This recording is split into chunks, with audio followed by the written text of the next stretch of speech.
you would, for example, suggest to make like a path here, and like put it like this, so like we have like, and then to let it run like this, and maybe all around, and maybe and then I could even make one through. Kind of. This is a kind of path around, and then maybe like a nice wiggly one, like serpentine kind of style paths work really well, because they kind of separate things up and you can get everything. But you don't want to be walking in the soil, so just to like make paths so you can like access things very easily. Yeah, I already have an idea, like really like sometimes like a snake or something like this. I mean, not too big, but like. Yeah, and it looks really nice as well. You can just have it like winding very fast through this area maybe. And you would also say something like these stones? Stones like this? For stepping stones, you could do that, or I'd say like in areas where you're walking more often, maybe just have like a permanent wood chip path, and that like keeps improving the soil also. Like these. But like maybe areas where you're walking less, like the stepping stones, that's how I generally do it. Very nice. Yeah, so we have to do a lot more wood chipping. You might be able to, like, if you talk to local tree surgeons and stuff as well, they often just have wood chippers away from material. Yeah, well, I mean, I'm not so sure about this here because I think. I mean for the future. Yeah, we will see how it is here because I think often people burn also stuff a lot. I don't know, but anyways, I think people in general also have a lot of branches which we can chip then also ourselves. But we will see. We will manage, I'm sure. Cool, yeah. And I was thinking for this area, we just sown all the sporoids, like it might be better from now on until like the next few weeks not to walk too much. They'll just be starting to sprout now and coming up. Yeah, you're right. For sure. So they will grow here, and how should I proceed then further with the area? Yeah, so they'll just last 1 year, the borage will last 1 year, and then you've got like lots of nice clovers and stuff that will spread, so I would think by next spring, like all of this will be covered by quite a lot of useful plants. So it just depends like when you want to develop it. Like I think it's really good with these kind of perennial systems. They can take a bit of effort to like get them in place, so maybe to focus on like smaller areas. This is quite a big area, so like maybe you could just start like with, if you wanted to do the perennial salad, then you could just start with that maybe and see how that goes. So you mean like here in this area?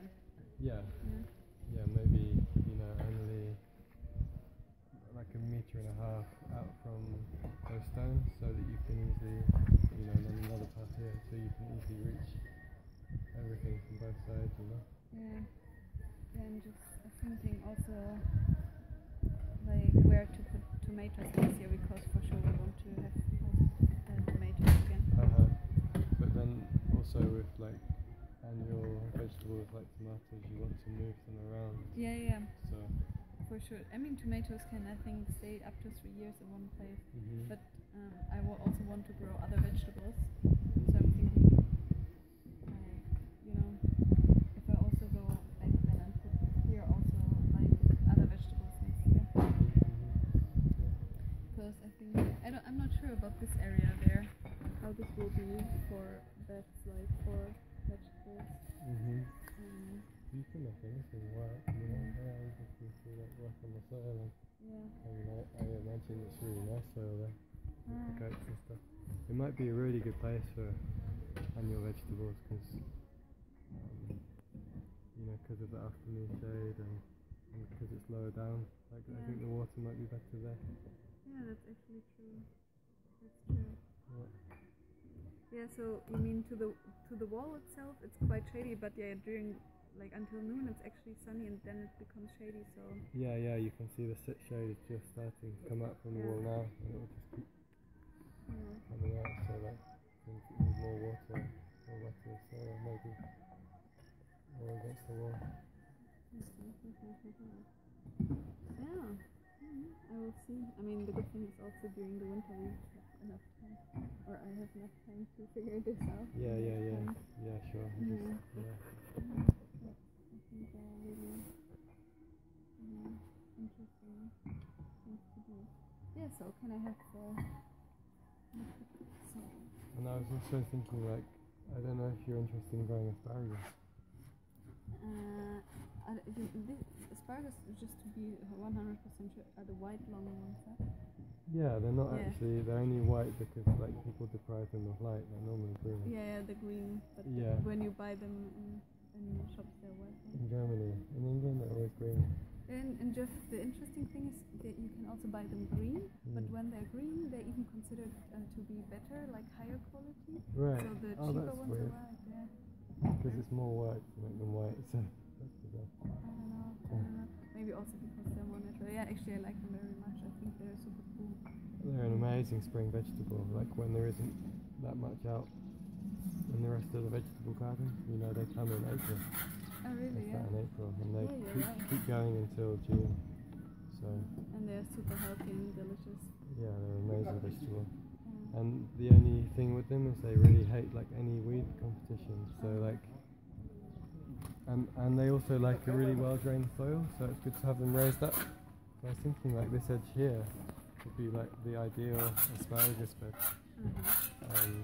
You know, it's like raised up compared to over there. Yeah, and I think they also like it when they have like a little hill or something. Or how is it with them? I don't know. Yeah, I mean the hill is also to improve the drainage, but I think here you'll have like very good drainage because the whole bed is raised. Okay. And you could, if you had a path here, you'd kind of separate all those weeds trying to make their way in. And yeah, that sounds amazing. That sounds really nice. Yeah, it could be like a really nice long asparagus bed. You could have and on this edge, like maybe the same thing but with strawberry. We've already got this plant that's like already trying to make loads of babies. Like why not just, if it's happy there, just let them spread across and you could turn this edge into a strawberry bed. Yeah, that sounds like a good idea.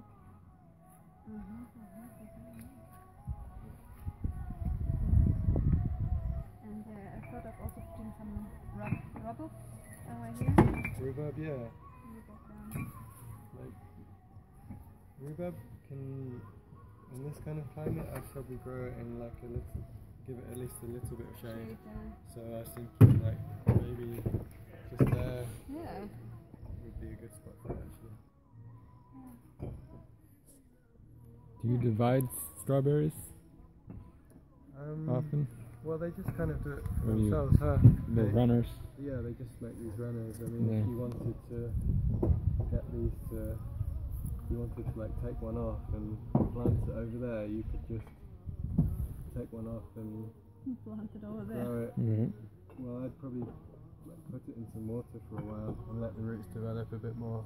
Because I've tried planting like that before and you kind of got to keep watering them to keep them alive.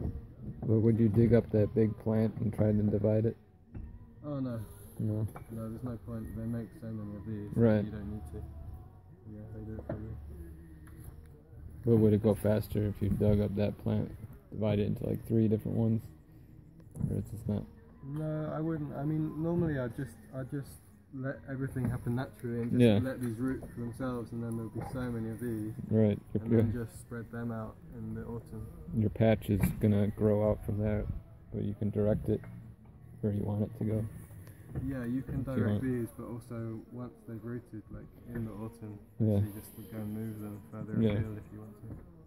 Well, naturally it's gonna grow into a bigger bubble patch, but if you want it to keep it linear, you just kind of direct the runners. You can direct the runners. Yeah. Echinacea is looking great here, huh? It's going to make some nice flowers here. I'm very happy about her. Yeah. Yeah, special plant, very medicinal, huh? Yeah, exactly. That's why I wanted to plant her. Yeah. I'm very happy. She's, I think, one of my favorites here in the garden. She's doing so well. Yeah, cool. Yeah. Yeah, I love echinacea also. Oh, and the other thing about strawberries, you can just mulch on top of it, right? That's what I learned from Paul Gauci. Mulch on top of them? How do you mean? He just covers it with the old leaves in the fall with a couple inches of mulch, and then the new shoots come through it. Oh yeah, makes sense. Yeah, probably do that with most perennial plants. Yeah. Yeah, that's cool. Because the old leaves don't really produce as much new strawberries. Yeah, here, like, if we have time, if we make some more wood chip, I'd just like put a thin layer of wood chip on top of these runners, and then that would give them something nice to root into. Oh, okay. So watch out. So here, I didn't understand, like, maybe your idea was making some kind of archway or something.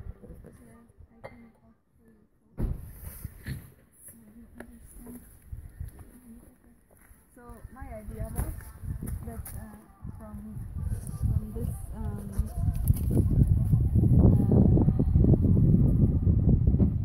part of the wall there, I want to make, well, that's just an idea, we'll see. I want to put another wooden pile or stick here, and then in between another stick maybe, and then put like, is it called cord? Some kind of string? Oh yeah, some kind of string in between, and make something like mandala, spider foot or whatever. And I want to grow, I don't know, like beans or piece around it, so it will be, you know, like, so, I don't know, I thought this might be somewhat cool. Yeah. And like to meet in the middle, to go like right over the top also. Yeah, I haven't thought about it yet. I was just doing some pictures. Okay. Lovely. Yes. I don't know, let's see, what were you thinking about the idea? I mean, you said like you wanted the two trees to come in, right? Like the cherry and the pine. And then it could be just a really nice area for like lots of fruit bushes and maybe like something like lots of lupins or something to be really nice to like cover the ground and like feed all the fruit trees and bushes. They're picking up enough nutrients, so... Yeah, fixing that for you. They're fixing it, yeah. What does it mean they're fixing? They're taking up the nitrogen? No, they have a special power to take nitrogen from the air back into the soil. Oh, like, special power. They have a special power. Like a Pokemon. And do you think I can grow, like, I don't know, some bushes near to this wall? Yeah, it's a very shady wall. Yeah. Like maybe gooseberries don't need very much sun, for example. And also, we talked about kiwis, right? Like fruit bushes, like fruit vines, like kiwi, like to have their roots in the shade, and then it will climb up, and then make most of its canopy like into the wall, where it will fruit. Yeah, I've seen other people growing kiwis around here, so it must be a good crop. I really want to grow kiwis. I think they're super cool. Yeah. They could look really nice here. I just have to see with the wall. I'm not sure how stable it is, but there will come this wall master, and I think he will have some expertise to fix it.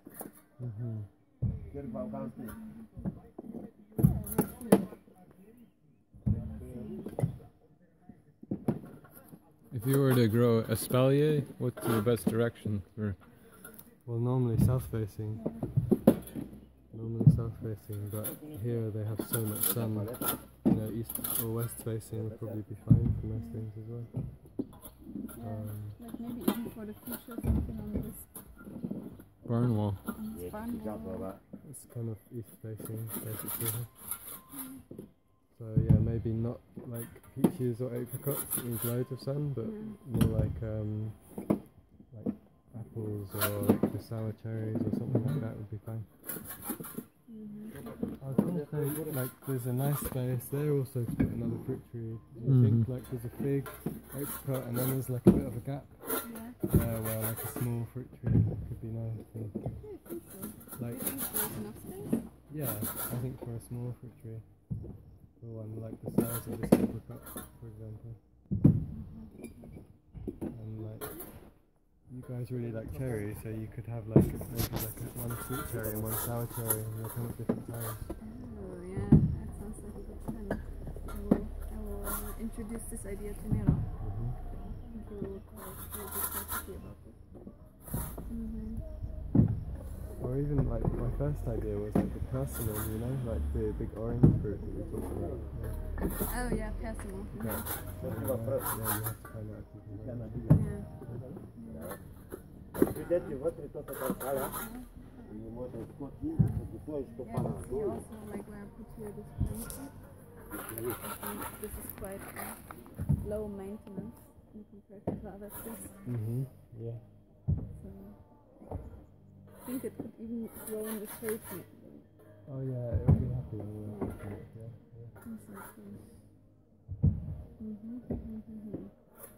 Yeah, and you have to do a soil test to see if you can grow blueberries here, but that would help also.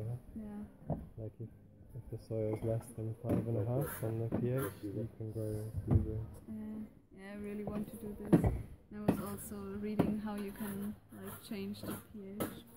How is it? pH? It's really tricky to do that though. Like you can change it by a fraction, but I mean to get the soil like more acidic is very difficult. Well, we will see. Spruce will get very big in 10-20 years too.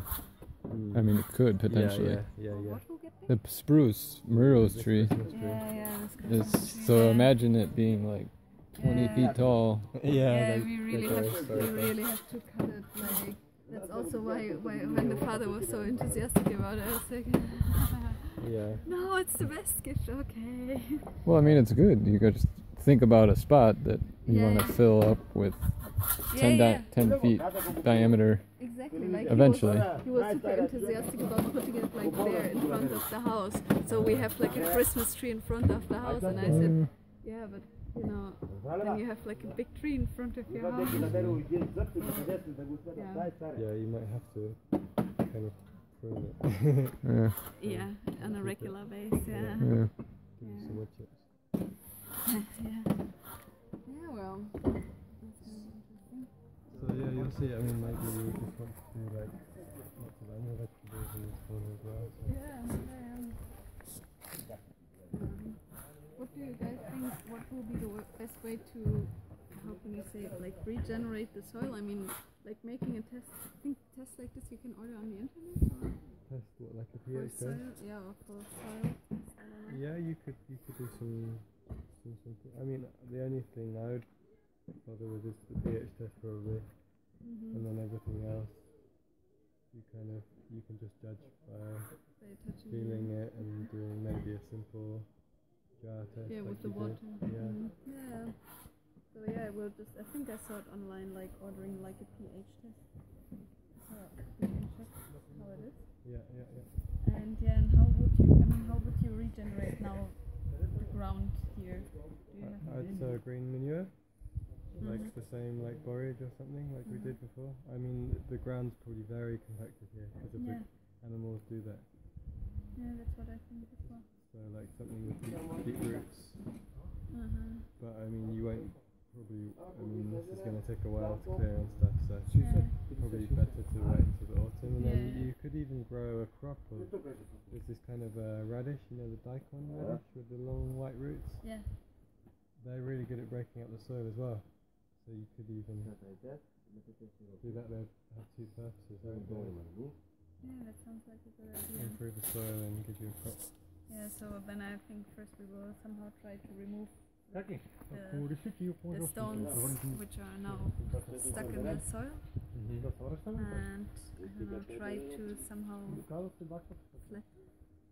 flatten it, like level it. level it, Yeah. and dig maybe some. You're gonna have to dig around also, aren't you, just to like make everything level. But like all these dandelions, they're already trying to do this job of loosening the soil. Huh? Yeah. Like they've got these strong roots to break up the soil as well. Yeah. Yeah, we will see how we will do this the best, if we just dig something and put it here, or I don't know. Well, I think it will be fine. We will figure it out when the stuff is clear. Yeah. To grow like green manure for a year or two even, like my friend did that in his forest garden, and he, like how fast everything grew after that, he was like, those 2 years were set, like they actually like speeded up things even though you lost 2 years of growing. Yeah, but I know what I mean again with patience, like sometimes you just have to invest a little bit more time in the beginning, but in the end it will pay off. Yeah, exactly. It's more sustainable, like sometimes just like... And then those 2 years you can focus on other things and just I mean, let this get there's really other stuff to do, you know, it's not like, oh, I'm so bored, I really have to like install a garden here now. Yeah, for sure. Because even though, I mean, it's not like a huge garden, but it's still enough to keep you really busy. And also to just think about what to plant and things. But what I said, I really like the size of it, because it's big enough for growing your stuff and like having a good time, but it's not like this overwhelming, oh my god, 4,000 square meters, I don't know where to start, I'm just working all day long. I'm very happy about it. Yeah. Perfect size. Yes, I think I will. So do you think like with some planting, like do you start in autumn or in spring next year? Like autumn would be the best time to plant most things over there if you wanted to. Yeah. So okay. I'm a really big fan of autumn planting, like while the ground is still warm and like the roots get started, and then it's so much less work the next spring. The plants can really look after themselves instead of you watering them all the time. Yeah, that sounds good.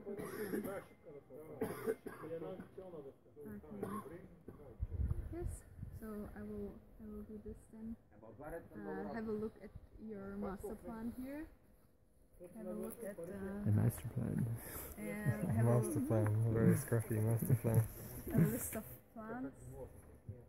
And yeah, I think this will be quite fun. Maybe I can find some other workaways to help you then.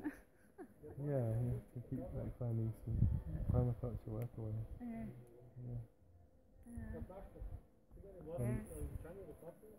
Super interesting. The only other area I looked at was this one under the grapevine. This one here? And under the grapevine, like in the corner. Shall we have a look? Yeah. I mean, this is the area of Meereswasser. Okay. Favorite area.